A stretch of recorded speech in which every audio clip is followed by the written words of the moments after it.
Good morning. Are you hungry? Are you hungry for food? Are you hungry for food as medicine? So that's what we're gonna talk about right now. Let's talk about food as medicine.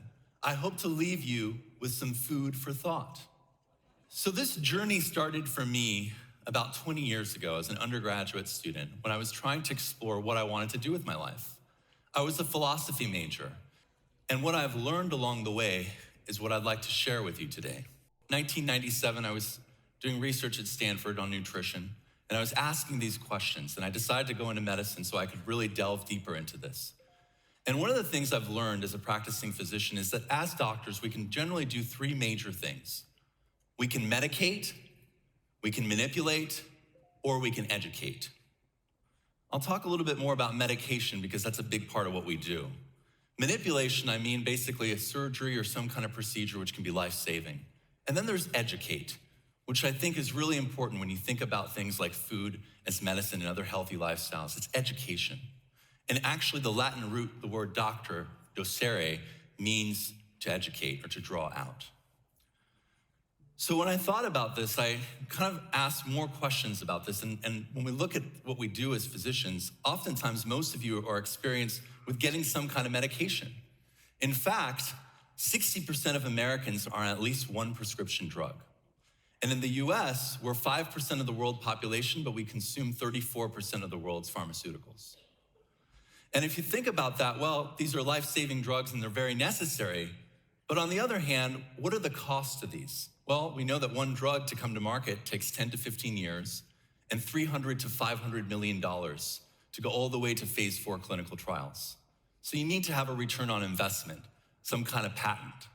If I were to tell you that just adding vinegar to a meal can help lower your blood sugar, how would I be able to patent that? What's the incentive for me to study it? And in fact, research has shown that it actually does do that. The other issue with medications is that they can not only be costly in terms of finances, but they can also be costly in terms of lives because they have side effects. In fact, adverse drug events are the 4th leading cause of death.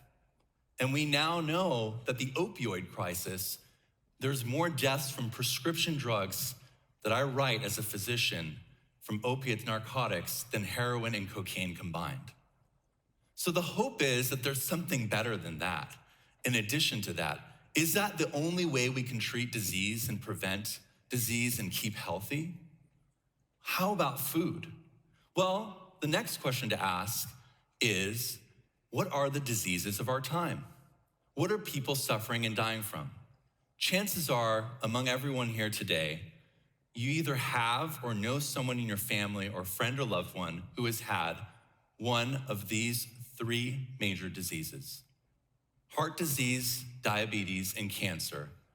They account for 7 out of every 10 deaths and 75% of all health expenditures.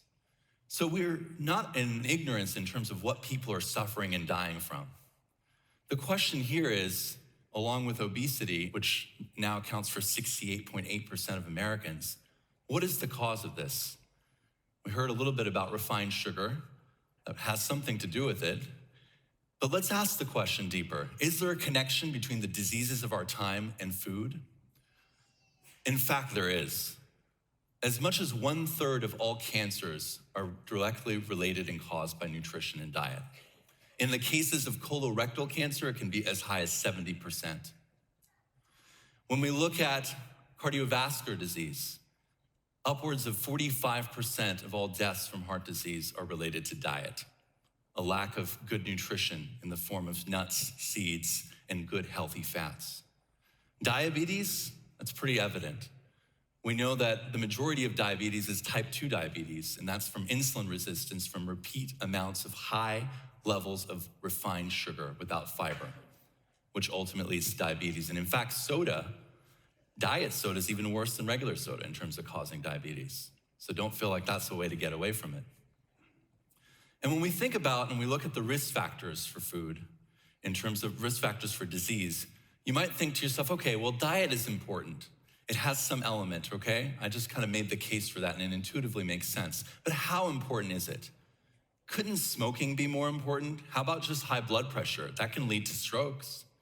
How about just high body mass index or weight, or even a sedentary lifestyle, lack of physical activity? These are all risk factors for disease, right? They're all related to those three major diseases of our time: heart disease, diabetes, and cancer. In terms of risk factors, the most recent study by the CDC in looking at disability-adjusted life years and death found that the number one risk factor, even about smoking, above high blood pressure, above high blood sugar, all of these things were dietary risk factors. Number one risk factor for both disability-adjusted life years and death. And yet we contrast that with the reality of medical education. As a practicing physician, I advocate for the use of food as medicine. I teach my patients how to buy and prepare healthy meals. And as a medical educator and professor at medical schools, I work on redesigning our medical education system to include nutrition and food as medicine, because it's critical. But I need everyone's support, and we all need to ask these questions together, because it's not just about one person trying to do this. In fact, in terms of nutrition and medical education, right now, on average, among the 4 years of medical school education, students learning to become doctors only get 19.6 hours in all 4 years of nutrition. That's a big chasm and disconnect between the reality of the diseases of our time, which are really critically linked to diet, and the education that physicians have about this. So that needs to change, and that's something that I'm hoping to work on with all of you. The other thing that we have to realize is, because of the lack of physician leadership and understanding of these issues and education in these areas, we have food policies that are at odds with our health. The unhealthiest foods, and in fact, not real foods. When I talk about food as medicine, I'm talking about real food. I'm not talking about gelatinous yellow number 5 and 16 and polysorbitol 26 and et cetera, that you can't pronounce. These are food-like substances. These are frankenfoods. They're not really foods. So you gotta empower yourself and ask yourself and investigate. We need to ask questions, and we need to educate ourselves to know what real food is. Unfortunately, the standard American diet is pretty sad. That's a technical term, like an acronym, SAD. Majority of our diet is processed food. Another percentage is animal food, and a very small percentage is plant-based. And we know that plants actually have something good to offer, in addition to oxygen, which they give us to breathe. They're nice. But it's okay to eat them. In fact, it's really okay to eat them. So I challenge all of us to ask questions and to investigate. Where is this science? We're learning some really amazing things. The field of nutrigenomics is teaching us that it's not just about the genes that we have, but about gene expression. Some genes are pro-cancer genes or pro-heart disease genes, and other genes being off, those genes being turned off and not expressed, can protect. Eating foods act as messenger signals that can actually change the expression of genes in a matter of weeks. Isn't that amazing? The microbiome, we're 10 to the 100th power bacterial cells, 98% bacterial cells.